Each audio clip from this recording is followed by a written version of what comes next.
Hello viewers, welcome to సాధ్వి శాస్త్ర vlogs. ఈ వీడియోలో కార్తీక మహాపురాణాన్ని 4వ రోజు పారాయణ చదివి వినిపిస్తాను. ఈ వీడియో కనుక నచ్చినట్లయితే లైక్ చేయండి, షేర్ చేయండి, కమెంట్ చేయండి అండ్ సబ్స్క్రైబ్ చేసుకోండి. ప్లీజ్ సబ్స్క్రైబ్ చేసుకోండి. కార్తీక మహాపురాణము 4వ రోజు పారాయణము. వశిష్ఠ మహర్షి: ఓ జనక రాజేంద్ర, కల్మషం లేని కార్తీక మహత్యంలో పుష్పార్చన దీప విధానాలను చెబుతాను విను అని జనక మహారాజుతో వశిష్ఠ మహర్షి ఇలా చెప్పసాగారు.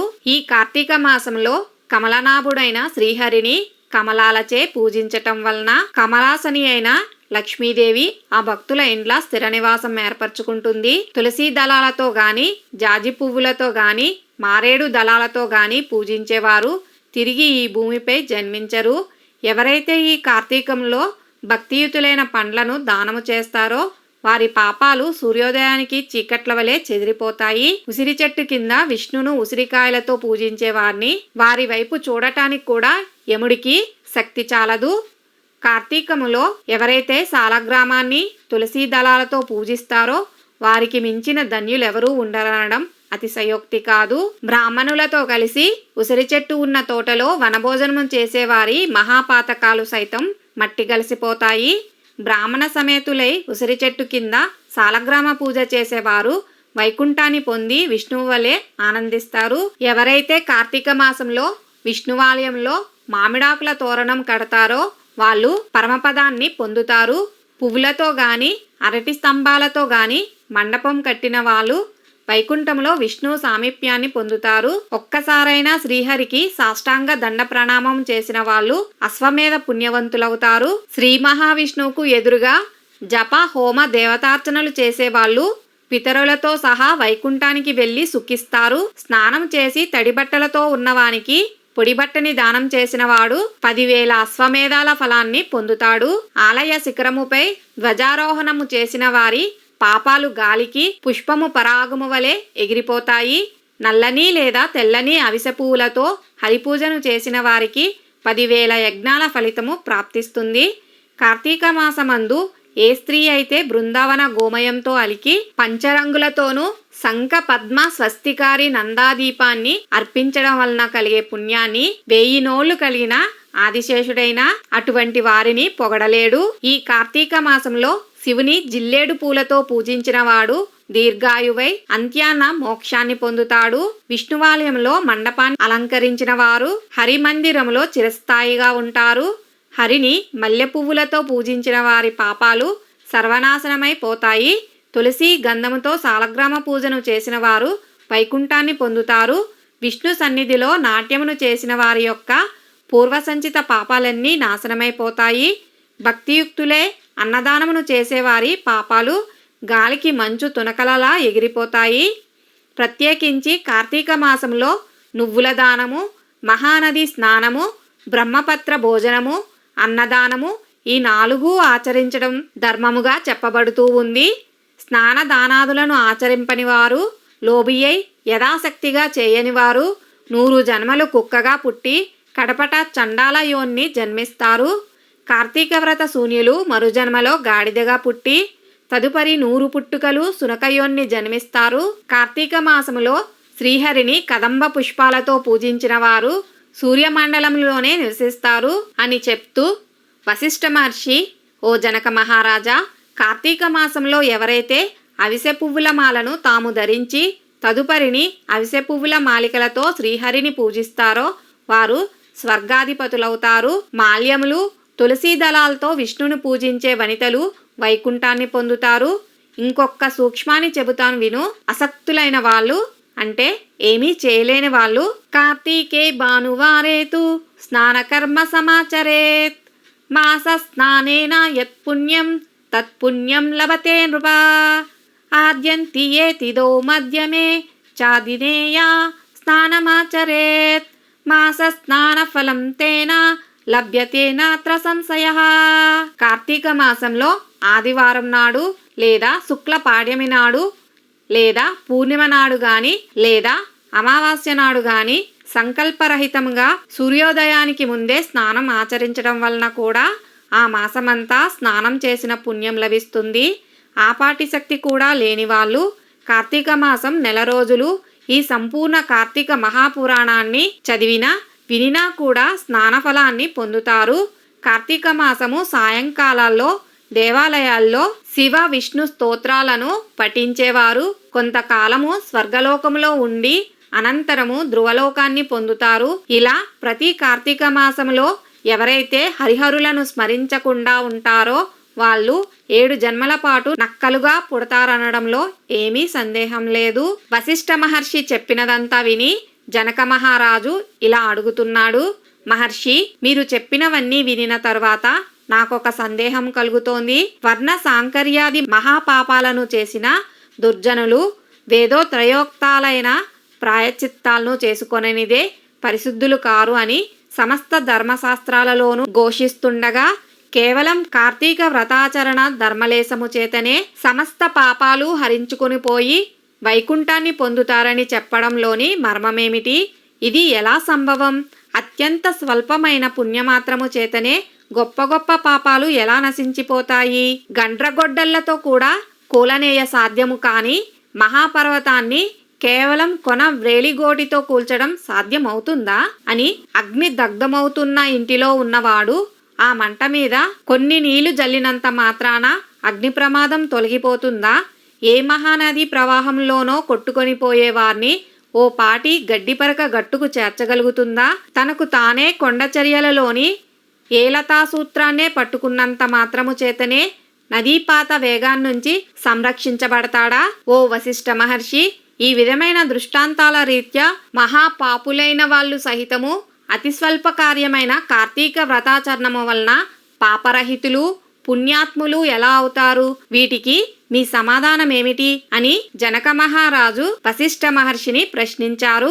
దానికి వశిష్ఠ మహర్షి చిన్నగా నవ్వుతూ ఇలా చెప్పసాగారు. జనక మహారాజు ప్రశ్నలకు వశిష్ఠ మహర్షి జవాబులు. మంచి విమర్శే చేశావు జనక మహారాజా, చెబుతాను విను. ధర్మాన్ని సూక్ష్మముగా చింతించాలే గాని స్థూల రూపాన్ని మాత్రమే ఆలోచించకూడదు. అదీగాక వేదశాస్త్ర పురాణాలన్నీ కూడా అనేక ధర్మ సూక్ష్మాలను మనకందిస్తున్నాయి. ఆయా ధర్మసూత్రాల వలన కొన్ని పర్యాయాల్లో గొప్ప గొప్ప పుణ్యాలు స్వల్పమైనవిగాను స్వల్ప పుణ్యాలు గొప్పవిగాను పరిణమిస్తూ ఉంటాయి. ధర్మాలన్నీ గుణత్రయముతో కూడుకొని స్వల్పతలను సిద్ధింపచేసుకుంటాయి. మూల ప్రకృతి అయిన మహామాయ కారణంగా సత్వర జస్తమస్సులచే 3 గుణాలు కూడా ఏర్పడ్డాయి. వీటిలో సత్వగుణ ప్రధానమైనవి ధర్మసూక్షాలు. కర్మకాండ, తపస్సు, ప్రాయచిత్తాలన్నీ కూడా రజోగుణం వలన ఏర్పడ్డాయి. తర్కము, దైవేతర చింతనతో సాగించే దైవీయ కృత్యాలు, ఆచరించే దాన ధర్మాలు ఇవన్నీ కూడా ధర్మము యొక్క స్థూల స్వరూపాలు. ఇవి తమోగుణము వలన ఏర్పడతాయి. వీటిల్లో సత్వగుణ ప్రధానముగా ఆచరించే ధర్మాలు స్వల్పంగా తోచినప్పటికీ దేశకాల యోగ్యతాదుల వలన విశేష ఫలాలను ఇస్తాయి.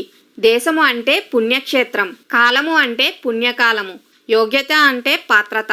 బ్రహ్మజ్ఞత కలవాళ్ళు ఈ మూడింటిని చింతించకుండా చేసే సర్వధర్మాలు తామసాలు. వీటి వలన పాపాలు నశించవు.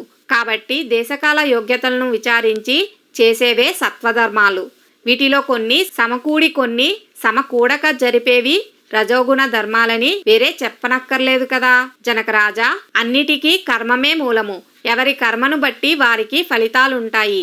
అయినప్పటికీ మనిషికి జ్ఞానము అనేది ఉన్నందువలన ఆచరించే ధర్మాలను పై మూడింటితో పోల్చుకుని ప్రయత్నపూర్వకంగానైనా ఆచరించాలి. ఈ విధంగా 3 కలిసి వచ్చినప్పుడు ఆచరించిన ధర్మము అక్షయ ఫలితాన్నిస్తుంది. రాజా, పర్వతమంత ఎత్తు కట్టెలను పేర్చి వాటి మధ్య గురువింద గింజంత అగ్నికణాన్ని ఉంచితే ఆ అగ్నికణము ఆ కట్టెలను ఎలా కాల్చివేయగలుగుతుందో, సువిశాలమైన నట్టింట పెట్టిన నలుసంత దీపము ఆ ఇంటి చీకట్లను ఎలా తొలగిస్తుందో, గుండిగేడు మురికి నీళ్లను ఒక్క ఇండుపగింజ ఎలా శుభ్రపరుస్తుందో, అదేవిధంగా తెలిసి గాని తెలియక గాని పుణ్యకాలంలో పుణ్యక్షేత్రంలో పుణ్యమూర్తుల వలన ఆచరించే ధర్మము అనంత పాపాలను దగ్ధం చేసి మోక్షానికి మార్గాన్ని వేస్తుంది. ఇందుకు ఉదాహరణగా ఒక కథ చెబుతాను విను అని వశిష్ఠ మహర్షి జనక మహారాజుతో ఇలా చెప్పసాగారు. పూర్వం కన్యాకుబ్జ క్షేత్రవాసి సార్థక నామధేయుడు అయిన సత్యనిష్ఠుడనే బ్రాహ్మణునికి అజామిలుడనే కుమారుడు ఉండేవాడు. వాడు పరమ దురాచారుడు, దాసీ సాంగత్యపరుడు, హింసాప్రియుడుగా ఉండేవాడు. సాటి బ్రాహ్మణ గృహములోని ఒకానొక దాసీతో సాంగత్యమును పెట్టుకొని తల్లిదండ్రులను మీరి ఆ దాసీ దానితోనే భోజన శయనాదులన్నింటినీ నిర్వర్తిస్తూ కామాంధుడైన వైదిక కర్మలన్నింటినీ విడిచిపెట్టి కేవల కాముకుడై ప్రవర్తించసాగాడు. తద్వారా బంధువులంతా అతన్ని వదిలివేశారు, కులము వాళ్ళు వెలివేశారు. అందువలన ఇల్లు వదిలిపెట్టి పోవలసి వచ్చిన ఆ అజామిలుడు చండాలపు వాడలోని ఒకానొక దాసీ దానితో కాపురము పెట్టి కుక్కలను మృగాలను ఉచ్చులు వేసి పట్టుకునే వృత్తితో బతకకే జనాలలో లీనమై మధుమాంస సేవనాలోలుడే కాలమును గడపసాగాడు. ఇలా ఉండగా ఒకనాడతని ప్రియురాలైన దాసీది కళ్ళు తాగడం కోసం తాడి చెట్టునెక్కి కమ్మ విరగడం వలన కింద పడి మరణించింది. అజామిలుడు అమితంగా దుఃఖించాడు. అప్పటికే ఆ దాసీ దానికి యవ్వనవతి అయిన కూతురు ఉంది. మహా పాపాత్ముడు మహా కామాంధుడు అయిన అజామిలుడు తనకి కూతురు వరుసని కూడా తలచకుండా ఆ పిల్లనే వరించి ఆమెతోనే కామోపభోగాలను అనుభవించసాగాడు. కామాంధుడైన అజామిలుడు తన కూతురియందే అనేక మంది బిడ్డలను పొందాడు. కాని వాళ్ళందరూ కూడా పసికందులగానే కడతేరిపోగా కడగా పుట్టి మిగిలిన బిడ్డకు నారాయణ అని నామకరణం చేసి అత్యధిక ప్రేమతో పెంచుకోసాగాడు. తాను తింటున్నా నిద్రిస్తున్నా ఏం చేస్తున్నా సరే ప్రతి క్షణం అతన్నే స్మరించుకుంటూ నారాయణ నారాయణ అని పిలుచుకుంటూ తన్మయుడవుతూ ఉండేవాడు. కాలం గడిచి అజామిలుడు కాలం చేసే సమయము ఆసన్నమైంది.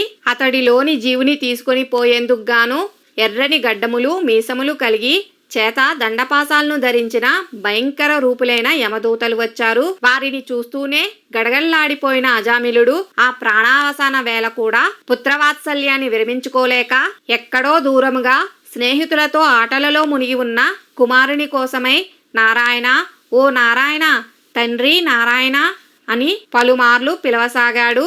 ఆ పిలుపు అతడి కొడుకుకు వినబడలేదు. అతను రానూ లేదు. కాని చేరువకు వచ్చిన యమదూతలు ఆ నారాయణ నామస్మరణను విని వెనుకకు జంకారు. అదే సమయంలో అక్కడ ఆవిష్కృతులైన విష్ణుదూతలు ఓ యమదూతలారా అడ్డు తొలగండి, ఇతడు మాచే తీసుకొని పోబడదగినవాడే గాని మీరు తీసుకొని వెళ్ళదగినవాడు కాదు అని హెచ్చరించారు. వికసించిన పద్మాల వలె విశాలమైన నేత్రాలు కలవాళ్ళు పద్మమాలాంబర వసనులు అయిన ఆ పవిత్ర విష్ణు పారిషదులను చూసి విభ్రాంతులైన యమదూతలు అయ్యా మీరెవరు? యక్షగంధర్వ సిద్ధ చారణ కిన్నెర విద్యాధరులలో ఏ తెగకు చెందినవారు? మా ప్రభువైన యమధర్మరాజు మాకు విధించిన ధర్మము రీత్యా తీసుకొని వెళ్ళనున్న ఈ జీవుని మీరెందుకు తీసుకొని వెడుతున్నారు అని అడగడంతో విష్ణుదూతలు ఇలా చెప్పసాగారు. దానికి విష్ణుదూతలు ఏమి చెప్పారో 5వ రోజు కార్తీక మహాపురాణము పారాయణలో తెలుసుకుందాం. ఇదేనండి కార్తీక మహాపురాణము 4వ రోజు పారాయణము. ఈ వీడియో కనుక నచ్చినట్లయితే లైక్ చేయండి, షేర్ చేయండి, కమెంట్ చేయండి అండ్ సబ్స్క్రైబ్ చేసుకోండి. ప్లీజ్ సబ్స్క్రైబ్ చేసుకోండి.